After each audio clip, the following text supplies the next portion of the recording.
2025 সালের মে মাসে আবারও রাস্তায় নামতে হতো না যদি আমরা হাসিনা পতনের খুশিতে একটু চুপ্পু সাহেবের জায়গাটা নড়ায় দিতাম। আমাদের আবার এই তীব্র তাপদাহে, তীব্র এই কঠিন পরিস্থিতিতে, এই রোদের মধ্যে গাম জড়াইতে হইতো না, কিংবা এই কঠিন পরিস্থিতিতে পড়তে হইতো না যদি আমরা খুনি হাসিনা পলায় যাওয়ার সাথে সাথে আমরা যদি দ্রুতই আমরা খুশি হইয়া আন্দোলনের হাল ছেড়ে না দিতাম। আমরা যদি একটা বিপ্লবী সরকার গঠন করতে পারতাম তাহলে আজকের এই পরিণতি হয়তো আমাদেরকে দেখতে হতো না। আসলে আমি একটা কথা বিশ্বাস করি, এবং আমি যেটা দেখতেছি যে এই উপদেষ্টাদের মধ্যে চুলাইয়ের কোনো স্পিরিটই নাই।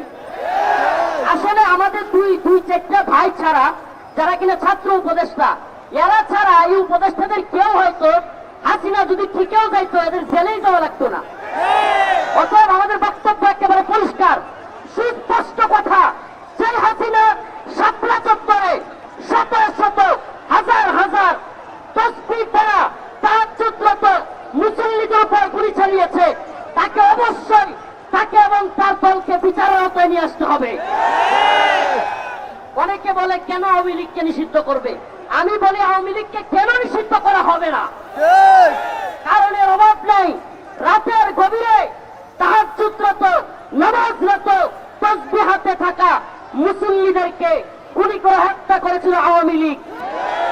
পিলখানায় সেনাবাহিনীকে হত্যা করেছে আওয়ামী লীগ, জুলাইবাদের ভাইদেরকে হত্যা করেছে আওয়ামী লীগ, সিলেটের এমসি কলেজে ধর্ষণ করেছে আওয়ামী লীগ ছাত্রলীগ, আপনারকে হত্যা করেছে আওয়ামী লীগ ছাত্রলীগ। কারণের অভাব নাই। অতএব আমাদের স্লোগান একটাই, দিল্লি না ঢাকা, আপোষ না সংগ্রাম, গোলামি না আজাদি, দালালি না রাজপথ, দিয়েছিতে রক্ত, রক্তের বন্যায় আওয়ামী লীগের দালালেরা, বেশিরভাগের দালালেরা একটা একটা লীগ দল সারা বাংলায় খবর দেয়, দিল্লি না ঢাকা।